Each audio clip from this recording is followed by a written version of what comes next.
Brigitte Pahu-Vermeulen, je suis adjointe au professeur Bodenman, qui est le chef de département vulnérabilité médecine sociale. Et mon rôle dans ce poste est d'accompagner les différents secteurs ainsi que la dynamique du département dans ses activités au quotidien, majoritairement opérationnelles, mais également dans les équipes de formation recherche quand nécessaire.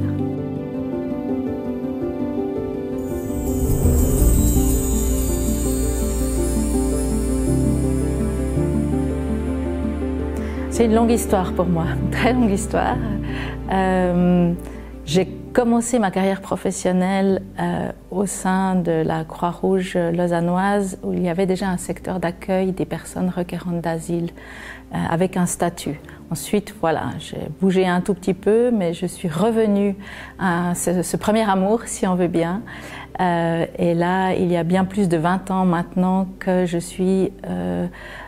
je travaille au sein de cette équipe infirmière qui a changé de nom au fil des 20 ans, qui s'appelait Service infirmier, Service de santé infirmier, enfin voilà, le CIRA, enfin il y a eu plusieurs noms, mais tout au long de ces années, j'ai suivi l'évolution et les changements d'institution également de cette équipe.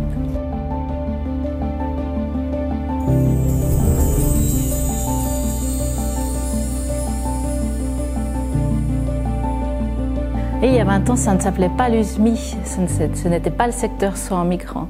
C'était une équipe infirmière qui s'appelait le service infirmier. Ensuite, elle a changé de nom tout au fil des années. C'est une équipe qui existait déjà, bien plus qu'il y a 20 ans. Mais il y a 20 ans, en 2002, cette équipe a changé d'institution.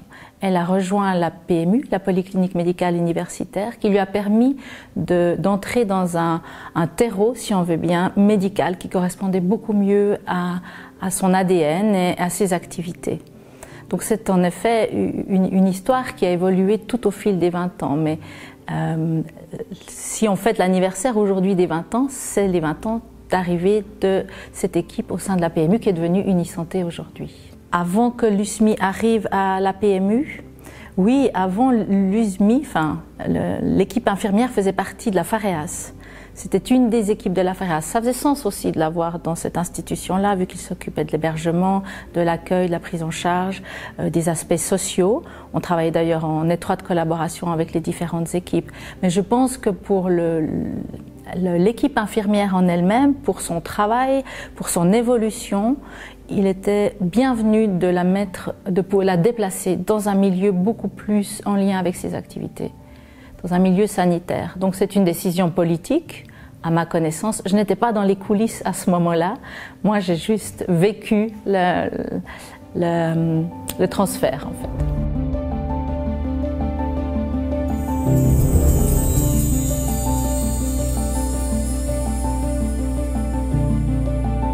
C'était 2012 environ, qui avait besoin vraiment de pouvoir évoluer sur différents aspects, que ce soit nos partenaires, les politiques, les équipes terrain, qui demandaient vraiment de pouvoir alléger le système, le repenser, le revoir, élargir certains aspects. Et il a été demandé à la Polyclinique médicale universitaire de réfléchir, de travailler sur un nouveau modèle, sur une évolution. Sont nés différents axes d'évolution qui ont été présentés, validés par le Conseil, validés par la Direction générale de la santé. Et ensuite, eh bien, nous avons mis en place des groupes de travail. Et c'est là que je suis revenue un petit peu dans l'histoire. Au vu de ma connaissance de l'historique de cette équipe, de mon intérêt personnel et puis de mon rôle à ce moment-là au sein de la PMU, on m'a proposé d'être chef de projet pour la mise en place de ces différents aspects. C'était en 2013-2014. 2013, nous avons concrètement commencé à mettre en place les groupes de travail. Des groupes de travail qu'on a mis en place en incluant tous les partenaires avec lesquels on travaillait, bien évidemment, notamment la FAREAS, le CHUV, l'État de Vaud pour certains aspects. On avait ça en tête aussi, de se dire que ce nouveau réseau, qui s'appelle aujourd'hui Resami, donc les groupes de travail ont travaillé sur différents axes. Il y a eu un axe principal qui a été un axe administratif. Il y avait une extrême lourdeur dans les processus administratifs avec des bons de délégation, beaucoup de documents papier qui n'avait plus vraiment de sens, qui était très lourd tant pour nous que pour les partenaires. C'était un grand changement parce que ça a permis aux équipes de faire autre chose aussi que de faire tous ces aspects administratifs très lourds qui n'avaient aucune plus-value en fait.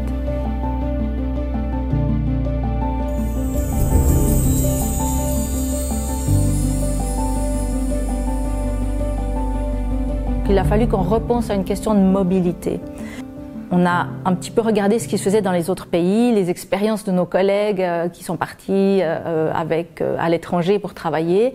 Et assez rapidement, on s'est dit qu'une unité mobile, finalement un véhicule, ce serait la meilleure alternative. Donc, nous sommes partis dans l'achat d'un camping-car que nous avons fait transformer. Et la création de cette unité mobile a fait que nous avons dû prendre contact avec des garagistes, avec des personnes qui pouvaient transformer ce véhicule, ensuite s'en occuper dans la maintenance. Et avec ma collègue, on a fait un peu du porte-à-porte, on a cherché différents partenaires possibles. On s'est retrouvés, notamment une fois dans un garage, un très grand garage, à discuter avec le patron du garage qui, je me souviens plus s'il était en Marseille ou pas, mais probablement, moi j'étais surtout très intriguée par le décor de l'endroit où nous étions accueillis, avec des calendriers très typiques que l'on peut trouver dans les garages. Ça nous a fait beaucoup rire avec ma collègue en sortant, parce que c'était assez cocasse comme situation.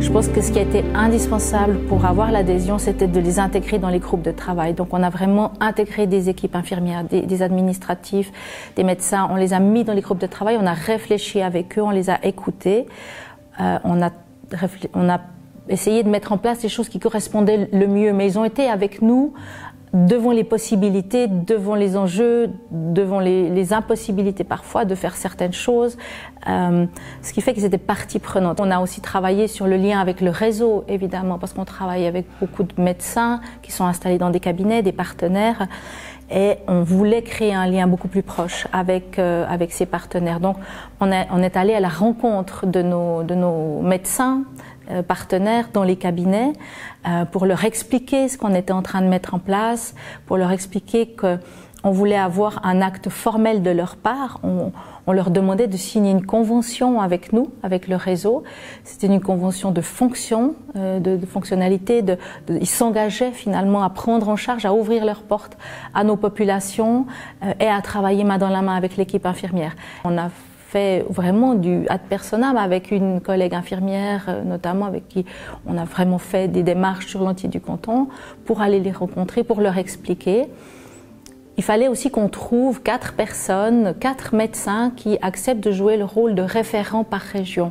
On voulait mettre en place des médecins qui puissent faire le relais dans leur région, qui puissent nous aider à comprendre les problématiques de leur région, nous aider à apporter des réponses adaptées. Donc rapidement, en fait, ce qu'on a pu capitaliser, sur lequel on s'assoit, c'est rapidement de mettre en place une coordination. Et ça, c'est une des forces du réseau probablement. Avec cette réorganisation du réseau, avec le RESAMI, s'est mis en place un comité de suivi opérationnel qui regroupe l'entier des partenaires, l'EVAM, le bureau du médecin cantonal, des médecins du terrain, l'unité de soins aux migrants. Actuellement, on a ajouté la pédiatrie, la psychiatrie, et on se rencontre une fois par semaine et on parle terrain, on parle problématiques des équipes, faire face au flux, comment on va faire, comment on va travailler ensemble, on adapte nos procédures, on se parle, en fait, on communique.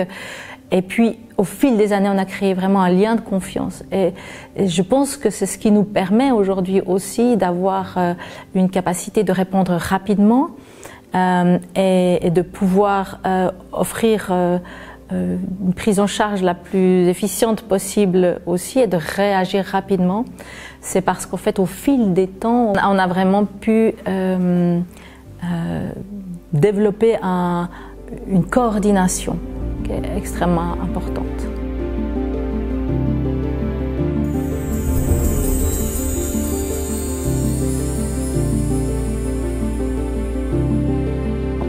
Quand on a une arrivée massive qu'on a avec la population ukrainienne et qu'il faut engager du monde, le former, faire face aux 15 000 demandes supplémentaires, On travaille beaucoup, oui, on travaille énormément.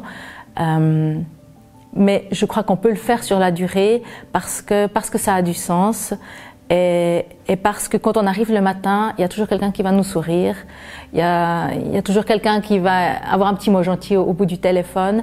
On se prépare à avoir une situation migratoire aiguë qui se prolonge sur les années à venir.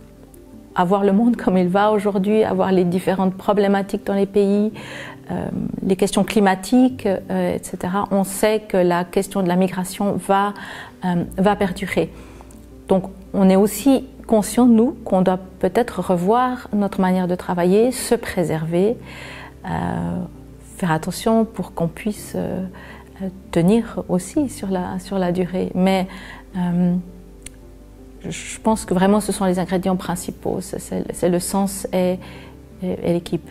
Des gens sont là depuis extrêmement longtemps, des gens sont partis, ils ont laissé de bonnes choses, ont partagé leur expérience, sont partis et on voulait vraiment rendre hommage à tout ça, à toute cette histoire, à toutes ces personnes qui d'une manière ou d'une autre à un moment donné, soit en interne dans l'équipe, soit en étant partenaire, a permis qu'on puisse continuer cette magnifique aventure, qu'on puisse continuer d'évoluer, de répondre et puis continuer d'offrir des soins quand même aux populations les plus vulnérables. Et ça, c'est aussi la mission, le sens de notre département en général, bien au-delà du secteur soins en migrants, bien sûr.